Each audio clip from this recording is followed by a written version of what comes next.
किताब मुकद्दस में से अयूब के 24वें बाब की तिलावत। कादर मुतलक ने वक्त क्यों नहीं ठहराए, और जो उसे जानते हैं वो उसके दिनों को क्यों नहीं देखते।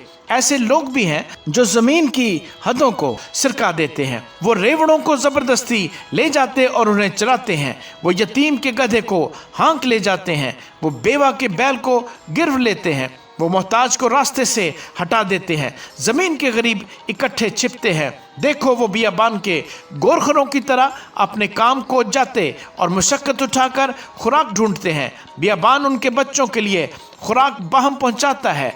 वो खेत में अपना चारा काटते हैं और शरीरों के अंगूर की खोशा चीनी करते हैं। वो सारी रात बेकपड़े नंगे पड़े रहते हैं और जाड़ों में उनके पास कोई ओढ़ना नहीं होता। वो पहाड़ों की बारिश से भीगे रहते हैं और किसी आड़ के ना होने से चट्टान से लिपट जाते हैं। ऐसे लोग भी हैं जो यतीम को छाती पर से हटा लेते हैं और गरीबों से गिरव लेते हैं। सो वो बेकपड़े नंगे फिरते और भूख के मारे पूलियां ढूंढते हैं। वो इन लोगों के हाथों में तेल निकालते हैं। वो उनके कुंडों में अंगूर रौंदते और प्यासे रहते हैं। आबाद शहर में से निकलकर लोग कराहते हैं और जख्मियों की जान फरियाद करती है। तो भी खुदा इस हमाकत का ख्याल नहीं करता। ये उनमें से हैं जो नूर से बगावत करते हैं। वो उसकी राहों को नहीं जानते, ना उसके रास्तों पर कायम रहते हैं। खूनी रोशनी होते ही उठता है। वो गरीबों और मोहताजों को मार डालता है और रात को वो चोर की मानद है।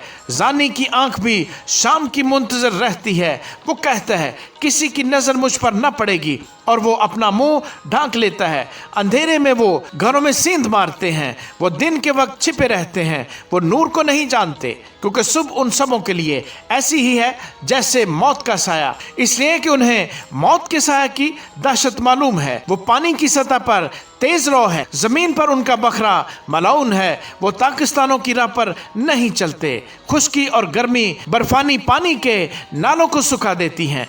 ऐसा ही कब्र गुनहगारों के साथ करती है। रहम उससे भूल जाएगा, कीड़ा उससे मजे से खाएगा। उसकी याद फिर ना होगी, ना रास्ती दरख्त की तरह तोड़ दी जाएगी। वो बांझ को जो जनती नहीं निगल जाता है। वो बेवा के साथ भलाई नहीं करता।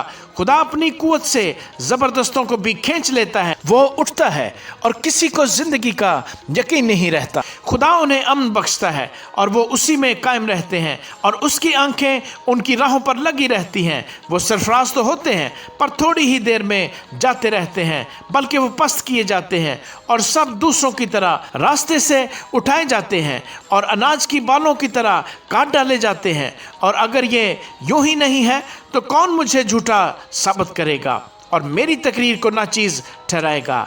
आमीन।